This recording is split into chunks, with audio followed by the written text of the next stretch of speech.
नमस्कार दोस्तों, आज हम आपको संक्रांति से नित्य नियम से सुनी जाने वाली 5 कहानी सुनाने जा रहे हैं। तो चलिए सबसे पहले सुनते हैं गणेश जी की कहानी। एक समय की बात है, किसी नगर में हरिया नाम का एक व्यक्ति अपनी बीवी सरला के साथ रहता था। वह लोग अत्यंत निर्धन थे। हरिया भगवान गणेश जी का भक्त था। उनका नित्य नियम से पूजन करता, भोग लगाकर ही खाना करता, उसके बाद घर के अन्य कार्य करता। हरिया खिलौने बनाकर अपना जीवन यापन करता था और उसकी पत्नी भी उसके काम में उसकी मदद करती थी। एक बार गांव में मेला लगा। हरिया ने मेले की तैयारी शुरू कर दी और अपनी पत्नी से बोला कि इन्हें मेले में बेचेंगे। तो उसकी पत्नी ने कहा, ये तो बहुत कम है, ये तो बहुत जल्दी बिक जाएंगे। आप ऐसा करो और मिट्टी लाओ, हम मिलकर और खिलौने बनाएंगे। हरिया ने कहा, ठीक है, मैं अभी सेठ जी के खेत से मिट्टी मांगने ले आता हूँ। वह सेठ के घर गया तो वहाँ सेठ नहीं थे, उनका मुनीम था। हरिया ने मुनीम से कहा कि मुझे सेठ जी से कुछ काम है। तो मुनीम बोला कि सेठ जी तो नहीं है, मुझे बताओ क्या काम है। तो हरिया ने कहा, मुझे उनके खेत से खिलौने बनाने के लिए थोड़ी सी मिट्टी चाहिए। आपके खेत की मिट्टी चिकनी है, कृपया मुझे मिट्टी दिलवा दें। मुनीम ने कहा, ठीक है, तुम सेठ के खेत में से कुआं खोद लो, वहाँ से मिट्टी ले लेना। मुनीम ने कहा, जरा लंबा खोदना जिससे मिट्टी तुम्हें मिल जाए और हमारा कुएं खोदने का काम भी हो जाएगा। हरिया बोला, ठीक है, आज तो देर हो रही है, मैं थोड़ी सी मिट्टी ले जाता हूँ, कल से ज्यादा खुदाई का काम करूंगा। मुनीम ने कहा, ठीक है। हरिया के जाने के बाद मुनीम ने सोचा, आज तो सेठ जी खुश हो जाएंगे।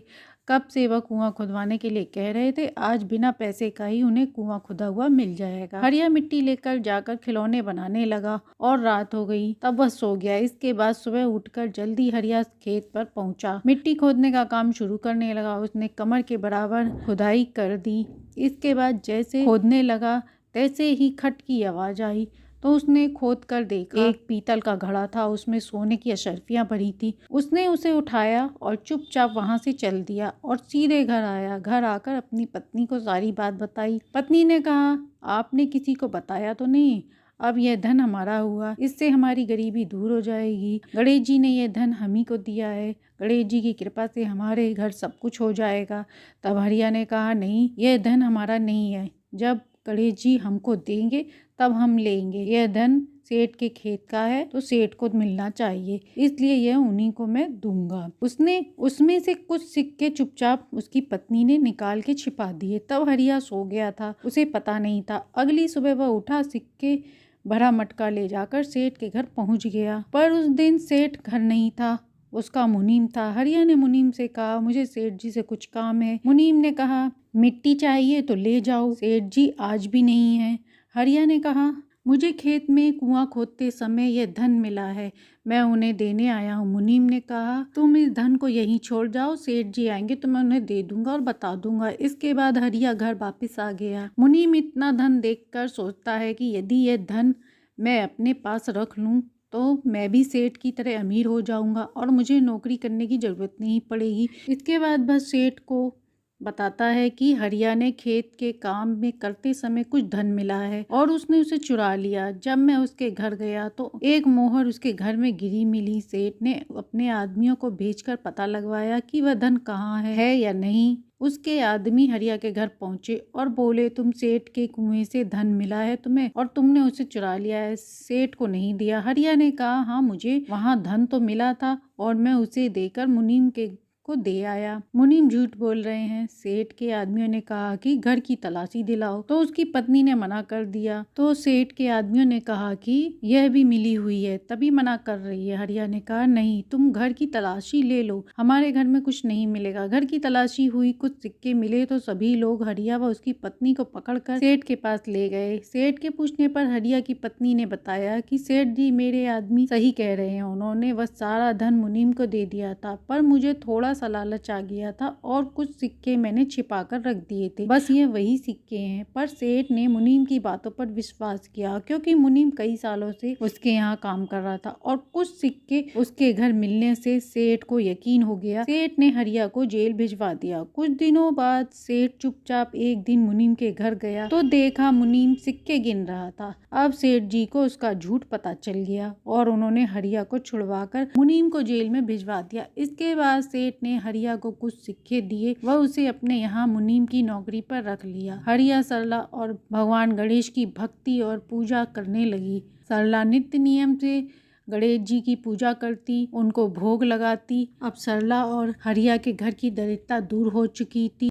अब सुनते हैं धरती माता की कहानी। किसी नगर में एक औरत अपने बेटा और बेटी के साथ रहती थी। माँ बहुत गरीब थी। बड़ी मेहनत मजदूरी करके उसने परिवार का लालन पालन किया था। धीरे धीरे बच्चे बड़े होने लगे। बेटी योग्य हो गई थी शादी की। तब माँ ने कहा, बेटा तेरी बहन शादी योग्य हो गई है, इसलिए कोई अच्छा वर अपनी तरह ढूंढ कर उसका ब्याह करा दो। यह सुनकर बेटे ने घर बार खोजना शुरू कर दिया। कुछ दिनों बाद उसकी माँ की मृत्यु हो गई। वह घूम घूम कर थक गया, क्योंकि उसकी माँ ने कहा था कि बेटा अपनी बहन के लिए अपने जैसा वर खोजना, तो उसे कोई ऐसा वर नहीं मिला। ऐसा सोचकर उसने सोचा कि मैं ही अपनी बहन से ब्याह कर लेता हूँ। वह शादी का सब सामान लेकर आया। उसकी बहन ने पूछा कि भाई तुम यह सब सामान किसके लिए लाए हो? तो उसने कहा, बहन यह सब सामान तुम्हारी शादी के लिए लाया हूँ। तभी किसी पड़ोसी आदमी ने कहा कि तुम्हारा भाई तुमसे शादी करने वाला है। तो उसने अपने भाई से पूछा कि भाई मेरी शादी किससे करने वाले हो? भाई ने कोई जवाब नहीं दिया। तो बहन समझ गई और एक लोटा जल, चुनरी लेकर, चप्पल लेकर जंगल की तरफ चली गई। जब वह जा रही थी तो गांव वालों ने देखा। उससे पूछा, कहाँ जा रही हो? तब वह कुछ नहीं बोली और आगे चली गई। वन में पहुंचकर वह धरती माता को पुकारने लगी और बोली, हे माता, अब तुम ही मेरी लाज रखो।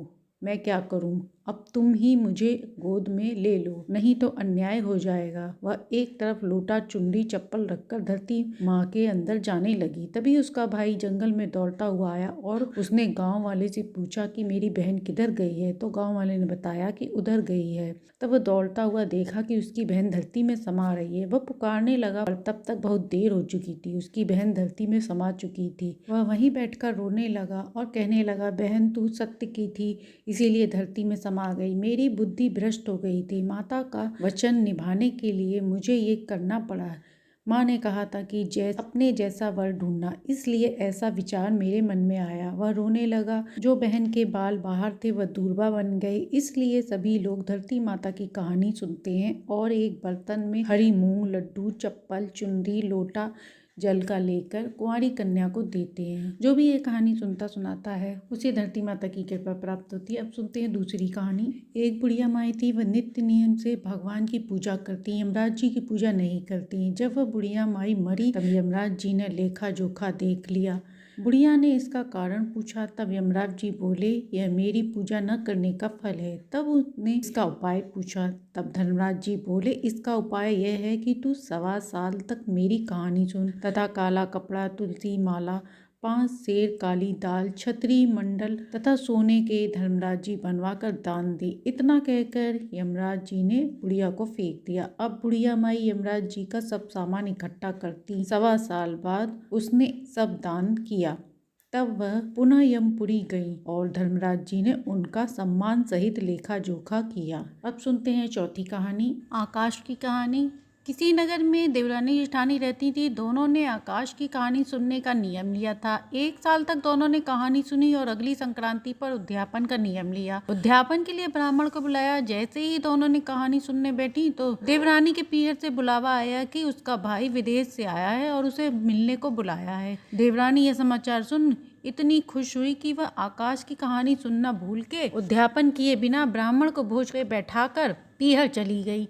जाते जाते रास्ते में आंधी तूफान सब कुछ उसे झेलना पड़ा। जैसे तैसे वह पीहर पहुंची तो वहां जाकर देखा कि उसका मायके का घर तूफान में बह गया। वह बहुत दुखी हुई। रोते रोते घर वापस आई तो देखा जेठानी ने कहानी सुन के दान पुण्य उद्यापन कर लिया है। इसके बाद उसने इंद्र देवता, आकाश देवता से प्रार्थना करी। कहा, हे प्रभु अब मैं क्या करूं? और रोने लगी। तभी जेठानी ने कहा कि तुमने अपना उद्यापन बीच में छोड़ा है, ऐसा नहीं करना चाहिए था। तुमने ब्राह्मण भोज भी नहीं कराया और अपने मायके चली गई। तब उसने कहा, मुझसे गलती हो गई, अब क्या करूं मैं? कृपया करके आप मेरा उद्यापन करवा दें। जेठानी ने ब्राह्मण को बुलवाकर कथा कहानी सुनाकर पूरे रीति रिवाज से उद्यापन कराया। छतरी दान करी, तिलक लगाकर ब्राह्मण को कपड़े दिलवाए और दक्षिणा देकर विदा कराया। तभी पीहर से बुलावा आया कि सभी मायके वाले सुरक्षित हैं। हे आकाश देवता, कहते सुनते सुनते हुकारा भरते सबको सुख शांति समृद्धि देना। अब सुनते हैं 5वीं कहानी। किसी नगर में पोपाबाई नाम की एक महिला थी जो विष्णु भगवान की अनन्य भक्त थी। उनके माता पिता का बचपन में ही देहांत हो गया था। वह अपने भाई के साथ रहती थी। धीरे धीरे वह बड़ी होने लगी और उनकी भक्ति और बढ़ने लगी। जब वह बड़ी होने लगी तो उनके विवाह की चिंता उनके भाई को सताने लगी। एक दिन उनके